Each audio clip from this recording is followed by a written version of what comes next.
Good morning everyone, it's Kyle here, and today I am going to do another figure review, but on two figures. And let me just put these down here. And the two figures today are, you might have guessed it by reading the title of the video title, whatever. The two Gameras. This part is, here is the tags. So let's get down. What is so special about these two Gameras? They're the same Gamera from the same movie, Gamera 3, Revenge of Iris. Well, here's the difference. I'm gonna go through their differences right now.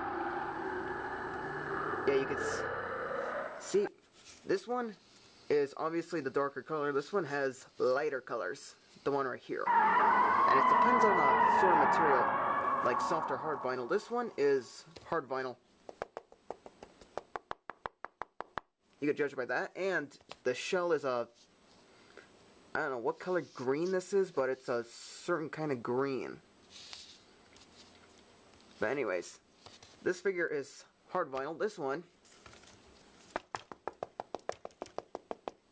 that's sort of a soft vinyl. If you could squish the shell back here. Anyways, let's get on to the articulation.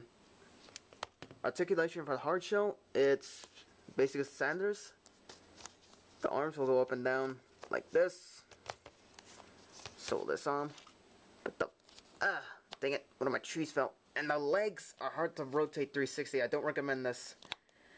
But I don't think they could rotate 360 at all if they're a hard vinyl one. Hard vinyl Gamera figure. Because it's hard vinyl. You pop the limb out of a hard vinyl figure and it's not going to come back in. Fortunately, the tail does rotate 360. Ish. See, hard vinyl. It's hard plastic. That's what I expect in good figures, and just forget the trees for now. Just turn the camera. And here's this Gamera's tag. So this is the hard vinyl green shelled Gamera figure. This was actually the one I got before the other one over here. Speaking of which, I shall get him out now. Okay, this one is obviously the better figure. I would recommend this figure more. But one thing, the arms, you might want to pull them out if you're going to rotate them 360, but there's a possibility the limbs will pop out, but it's no big deal. You could pop the limbs back in, considering it's soft vinyl, but there we go. Yeah, soft vinyl figures, if their limbs pop out, there's no problem, you can just pop it back in. And if you try to rotate this Gamera's legs, it's a possibility they could go up inside the body. Like when he has to fly. The tail rotates 360. And that's basically Gamera's articulation, both of them. But for the sheer detail on both of them, they are great. There's obviously some different color variations. I don't know if you could tell this, but this one has a much lighter golden belly of the undershell, and the eyes, you can see the eyes well. They're like green. As for this Gamera, the eyes are dark green, really dark green. I mean, you can barely see them.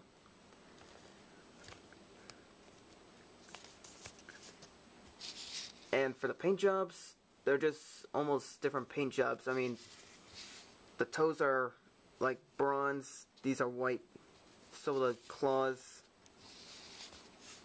the fingertips, and note the color of the body. This one is almost like a very dark charcoal gray, I mean. This one is a black. This color is a black.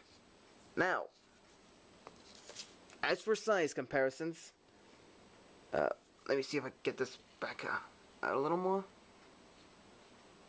Yeah. Let me move these forward again. Yeah, this is becoming a pain to move them. Yeah, into position like that. Let's compare them to, how about, you know, I'll just do one Gamera, considering they're both the same size. Well, not entirely. I should actually size these two up. It may look like they're the same size, but this Gamera is actually shorter than this one. Like, I don't know why that is. I mean, considering they're the same mold, but it might have to do with the pose. Well, not entirely the same pose, but whatever. This Gamera is shorter than this one. That's a good article. So I'll size this one first. Okay, size comparison with this Gamera. Let's size them up with first Godzilla 54. As you can see, Godzilla is way taller than Gamera 1999. I mean, if you know their data, Godzilla 54 is only like 50 meters. That's about, I don't know how many feet that height that is, but Gamera is 80 meters, so he should be somewhere around like here compared to a smaller 1954 Gojira. But what about the other Gamera? He is smaller than Godzilla. You see, this is smaller, and well, they're basically same size compared to Godzilla here. So, who's gonna be up next for the scaling? How about, oh my god, big surprise. New person added to my collection. But who is he, considering we can't see the top of his head? How about we back him out? Can anybody recognize him? Thought so. Yes, so Gamera does scale up to him very well. Even though this isn't the same height he was in the episode of what he premiered in. So yeah, not a particularly good scaling. But it doesn't matter, we can do whatever we want with these figures. What about the other Gamera? This Gamera also scales up well to him. And I will get down to reviewing him and doing more scalings with him and the detail about him. So anyways, that is the two major scalings between the two Gameras, Godzilla 54 and him. I'm referring to, you know, who is him. So that's basically all I got for figure review. I am doing this way early in the morning. I just got up. Doesn't matter. So that's my new figure review, the two Gameras. Do I recommend both figures? Mainly yeah, but I recommend this one more. More accurate, and it's more awesome. But anyways, hope you enjoyed the review. Good morning, and I shall see you later. And I shall get down to reviewing him after I review him.